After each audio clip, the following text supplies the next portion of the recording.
DNA টেস্টের ব্যাপারটা কত দূর এগোলো? ডিএনএ টেস্টের রিপোর্টটা পরশুদিন পেয়ে যাবে।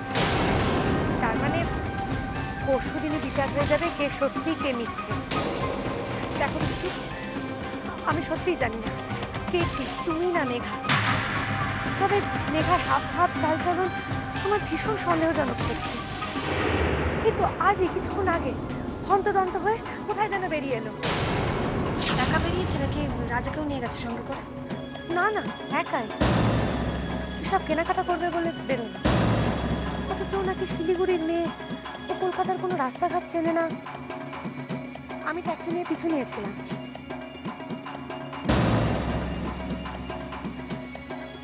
মেঘা যতই দুয়ে দুয়ে চার করুক, অঙ্কটা কিন্তু কিছুতেই মিলছে না। তবে ও যে ম্যারেজ সার্টিফিকেটটা দেখিয়েছিল সেটা অরিজিনাল। দিদি ওই সার্টিফিকেটটা কিন্তু জালও হতে পারে। আচ্ছা, তুমি আমার একটা হেল্প করতে পারবে? ওই সার্টিফিকেটটা আর মেঘা যে ছবিগুলো এনেছিল না, কোনোভাবে আমাকে জোগাড় করে এনে দিতে পারবে? কেন, কি করবে তুমি ওগুলো দিয়ে? মেঘা যে কত বড় একটা ফ্রড সেটা আমি প্রমাণ করে দেবো। তার জন্য তো ডিএনএ টেস্টের রিপোর্টটাই যথেষ্ট দুষ্টু। ডিএনএ টেস্টে তো রোহনের আসল পরিচয়টা পাওয়া যাবে, কিন্তু মেঘা কে, কোথা থেকে এসছে, কি চায়, রোহনকে স্বামী বানানোর পেছনে ওর উদ্দেশ্যটা কি?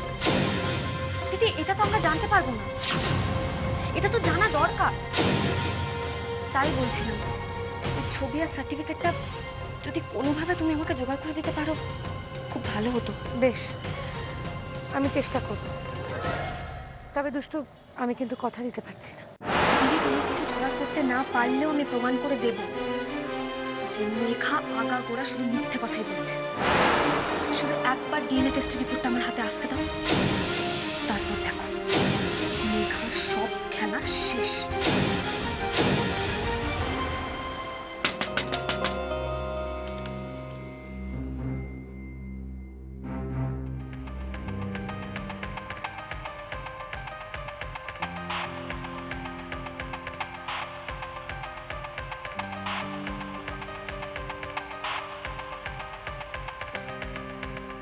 তুই এসেছিস?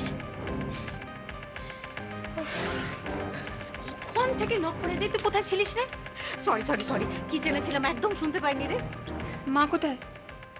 হসপিটালে। আজকাল আউটডোরে এত ভিড় হয় না। যা, তাহলে আর মায়ের সাথে আজ দেখা হলো না রে। শোন না, আমি ভাবছিলাম কি দিদি, যে তুই আর এবার থেকে মাকে হসপিটালের আউটডোরে দেখাতে পাঠাস না, বুঝলি? শোন, মাকে বলে দিবি একবার ডিরেক্ট ডক্টর রয়ের চেম্বারে চলে যেতে, ওখানে গিয়ে যেন দেখিয়ে আসে। চেম্বারে? ওখানে তো প্রচুর ফিস। তো কি হয়েছে, আমি দিয়ে দেবো। তুই? হ্যাঁ আমি। কি হলো, বিশ্বাস হচ্ছে না? হ্যাঁ হ্যাঁ হ্যাঁ, আমি দিয়ে দেবো। আচ্ছা তোর কি মনে হয় আমরা আমরা চিরটা কাল এই চুন সুরকি কষা এই বিচ্ছিরি বাড়িটার মধ্যে থাকবো? No, never. জানিস, একটা পশ এলাকায় আমাদের খুব সুন্দর সাজানো গোছানো একটা ফ্ল্যাট থাকবে। না না, ফ্ল্যাটটা না বড় ছোট হয়ে যাবে, বুঝলি তো? এই বাংলো একটা বিশাল বড় বাংলো থাকবে, জানিস? আর আর সেখানে কি কি না থাকবে, গিজার, ফ্রিজ, টিভি, এসি, সব সব কিছু থাকবে। বাবুর্চি থেকে শুরু করে একেবারে ড্রাইভার পর্যন্ত সবাই ঝকঝকে তকতকে, মানে এই দাঁড়া দাঁড়া দাঁড়া, বাপরে বাপ, আমার তো মাথা ঘুরছে। তো শুনেই মাথা ঘুরছে? তাহলে ভাব, এগুলো যখন সত্যি সত্যি হবে তখন তুই কি করবি? হ্যাঁ রে মেঘা, তুই এত সব করবি কি করে? তুই কি লটারি পেয়েছিস নাকি? পাইনি, এখনো পাইনি, তবে পাবো, ডেফিনেটলি পাবো। এই জানিস তো, আমাদের ওয়ার্কশপে না আমার পারফরমেন্সে সবাই একেবারে ভীষণ ভীষণ ভীষণ খুশি। আর আমার কি মনে হয় জানিস তো, আমার মনে হয় আমি যখন এত জান লাড়িয়ে পারফরমেন্সটা করছি, তবে ফার্স্ট আমাকে হতেই হবে। আর যদি একবার ফার্স্ট হতে পারি, তাহলে দেখিস আমাদের আর কোনো কষ্ট করতে হবে না, কোনো কষ্ট না। হ্যাঁ রে মেঘা, ওয়ার্কশপে তোকে খুব খাটতে হয় না রে? ওই আর কি। একটা কথা আমার বারবার মায়ের মনে পড়ে, যে সয় সে রয়। তাই আমি দাঁতে দাঁত চিপে আমার কাজটা করে যাচ্ছি। আর তুই দেখিস আমি টিকে থাকবই, থাকবই। থাকবেই তো। আর নাচের জগতে তোর যখন খুব নাম ডাক হবে, তখন দেখবি দেমাকে মাটিতে আমারও পা পড়ছে না। আমি সবাইকে ডেকে ডেকে বলবো, নাচের জগতের বিখ্যাত ডান্সার মেঘা বসু মল্লিক আমার বোন, আমার নিজের ছোট বোন। So sweet of you. এই শোন, আমার রান্না হয়ে গেছে, তুই কিন্তু খেয়ে যাবি। এই না না না না রে দিদি, আজকে না খাওয়া হবে না, বুঝলি তো। মানে কি বলতো, আমাদের একটা রুলস আছে। আসলে আমাদের গ্রুমিং চলছে তো, গ্রুমিংয়ের রুলসটাই হলো যে আমরা উইদাউট এনি পারমিশন কোনোভাবে কোথাও যেতে পারবো না, মানে বাড়ির লোকেদের সাথে দেখা করতে পারবো না, নিজের ইচ্ছা মতন কিছু খেতে পারবো না। শোন না দিদি, তুই বরং মাকে একটু বুঝিয়ে বলিস এই কথাটা। আসলে মায়ের মন তো মানতে চায় না, মা যেন বারবার আমাকে দেখার জন্য এইভাবে বায়না না করে, বুঝলি তো। তুই ব্যাপারটা মাকে একটু বুঝিয়ে বলিস। ঠিক আছে, মাকে না হয় আমি বুঝিয়ে বলবো, কিন্তু তুই কিছু তো একটা খেয়ে যা। তারা 1 মিনিট লাগবে, আমি 1 কাপ চা করে আনি। এই শোন না, দূর, আমি আর কিছু খাবো না, আমাকে চেঞ্জ করতে হবে। আমি বরং 1 গ্লাস জল নিয়ে আরেকটা। চেঞ্জ করতে হবে? হ্যাঁ হ্যাঁ, চেঞ্জ করতে হবে তো। ও তোকে তো বলিনি। আসলে কি বলতো, ওই আমাদের ওয়ার্কশপের একটা ড্রেস কোড আছে, মানে ওখানে শাড়ি মাস্ট। তাই আর কি আমাকে একটু শাড়ি পরে যেতে হবে। আমি বরং চেঞ্জটা করে আসি, বুঝলি।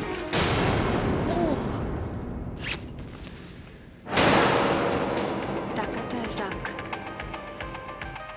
ধর। আই থিঙ্ক আগের মাসের টাকাটা ফুরিয়ে গেছে বোধহয়। এটা রেখে দে, আমি আসছি।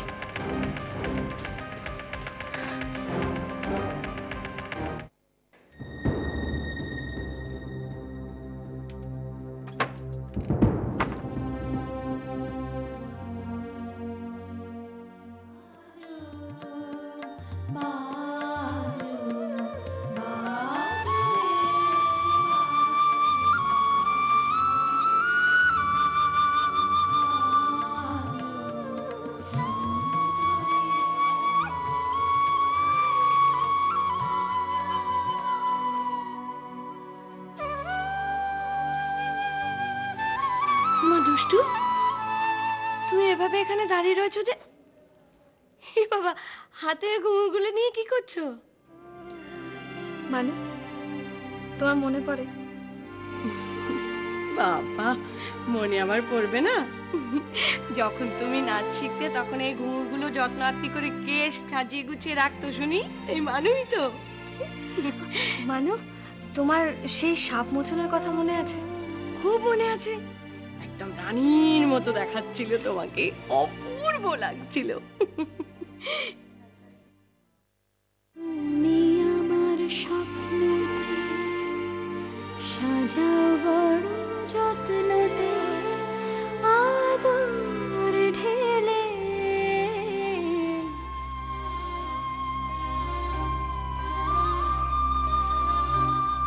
বলছি দুষ্টু, ওসব পুরনো কথা আর মনে করতে হবে না, থাক। দাও, ওগুলো দাও, আমি রেখে দিই। না, এইগুলো আমার কাছেই থাক। কেন এসব পুরনো কথা মনে করছো দুষ্টু? পুরনো জিনিস নিয়ে যত নাড়াঘাটা করবে না, পুরনো দিনগুলো তত মনের মধ্যে গেঁথে বসবে। এসব করো না। মানব, আমার পুরনো নতুন সব দিনগুলোতেই তো রাজা আছে মানব। যেদিন থেকে দুষ্টুর জীবনে রাজা এসেছিল সেদিন থেকে আজ পর্যন্ত সব সময় রাজা আছে, আর ভবিষ্যতেও থাকবে মানব, সব সময় থাকবে। সাত পাকে বাঁধা, সাত পাকে বাঁধা। রূপসা, কমল রূপসা কোথায় গেল বলো তো? ও আমার কাছে চেয়েছিল ট্র্যাডিশনাল জুয়েলারি, তো আমি বার করে রেখেছি, পছন্দ মতো বেছে নিক। যে বাজবে সেই তো নেই, রূপসা স্কুলে চলে গেছে। ও এত তাড়াতাড়ি স্কুলে চলে গেল? রূপসার আজ স্কুলে রিহার্সেল আছে তো, তাইও আগে আগে চলে গেছে। ও তুই রূপসাকে পৌঁছে দিতে স্কুলে গেছিলি?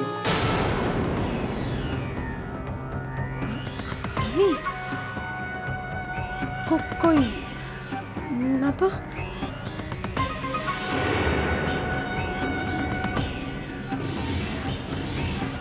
কোথায় গিয়েছিলি তুই?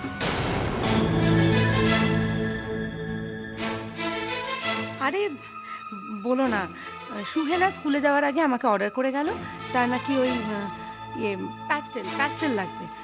তা আমি বললাম পরে এনে দিই না, তার আজই তো, সেইটাই আনতে গিয়েছি। প্যাস্টেল এনেছিস?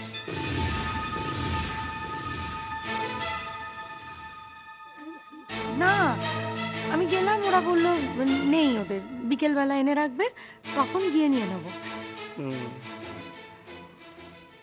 হ্যাঁ কমল, কি বলছিলে রিহার্সেলের কথা? কিসের রিহার্সেল আছে রূপসার? সাপ মুচো। ওমা তাই বুঝি? রূপসা স্কুলে সাপ মোচন হচ্ছে?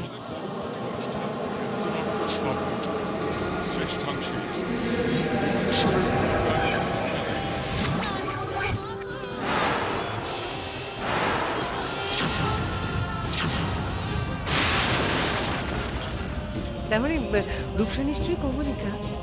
মধুশ্রী জন্মশ্রী জন্মরাজ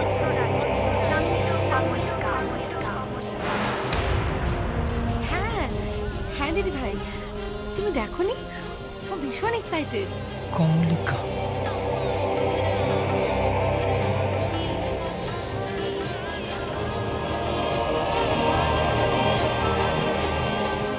কমলিকা রোলটাই এক্সাইটিং। জানি, জানো আমাদের কলেজেও হয়েছিল, আমি ইন্দ্রাণী করেছিলাম। তার মানে তোর অভিশাপে সৌরসেন আর মধুশ্রী অরুণেশ্বর আর কমলিকা হয়ে জন্ম নিয়েছিল।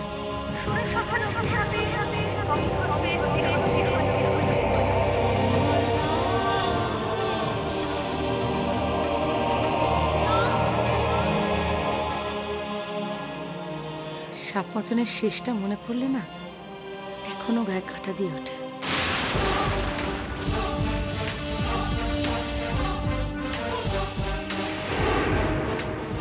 আজকের প্রদীপ বার করে কমলিকা রাজার মুখের সামনে মেলে ধরল।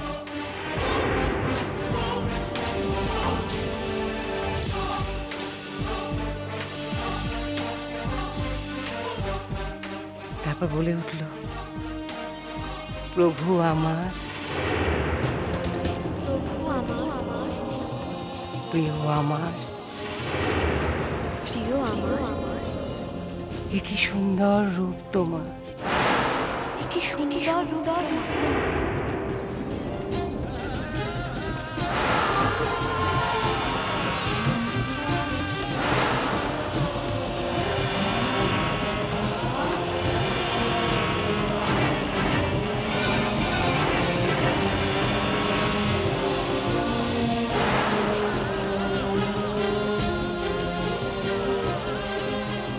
কমলিকা, কমলিকা,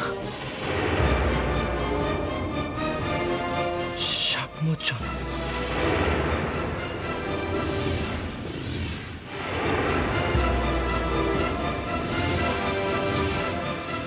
যাকে দয়া করলে যেত তোমার হৃদয় ভরে, তাকে ঘৃণা করে কেন পাথর করলে মনকে?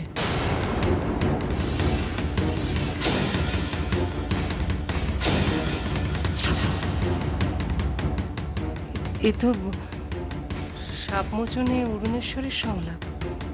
দিদি ভাই, রোহন রোহন কি করে বলছে এগুলো? ওর কি সাত বছর আগে পড়া ছিল? আগে? কত আগে? কেমন করে কমলিকার ছবি এসে পড়লো গান্ধারের রাজ অন্তঃপুরে। মনে হলো যা হারিয়েছিল এই জন্মের আড়ালে, তাই যেন ফিরে ধরা দিল অপরূপ স্বপ্নরূপে।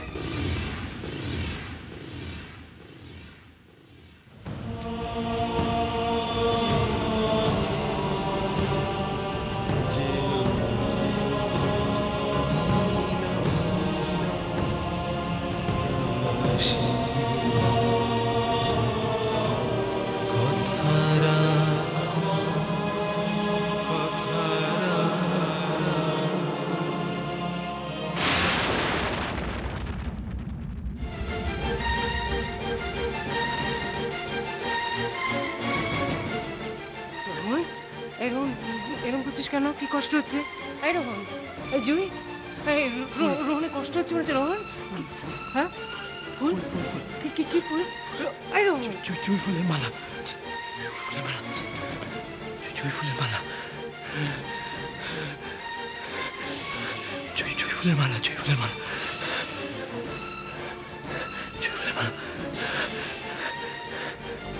আমি আমার জন্য একটা জুঁই ফুলের মালা আনতে গেছি, কেউ এনে দিতে পারবে না।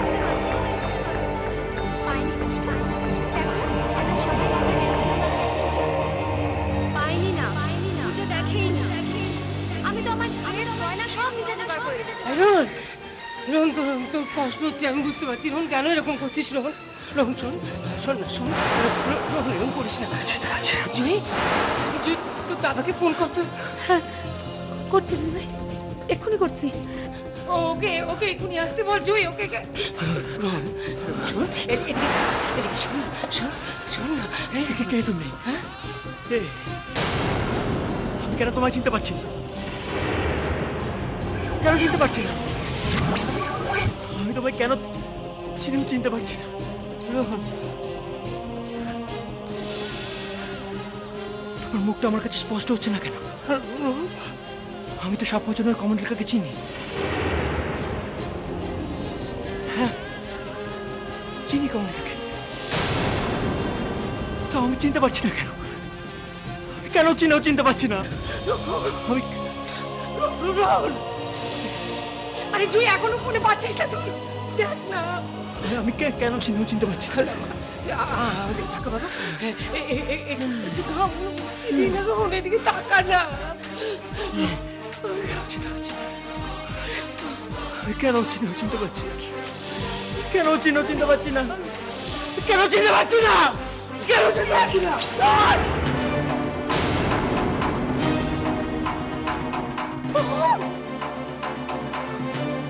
জুই,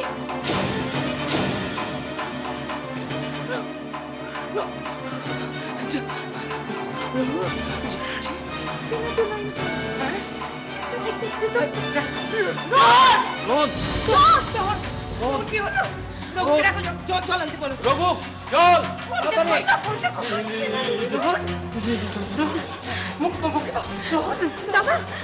দাদা জুই বলছি। দাদা রোহনের শরীরটা হঠাৎ করে খুব খারাপ হয়ে গেছে।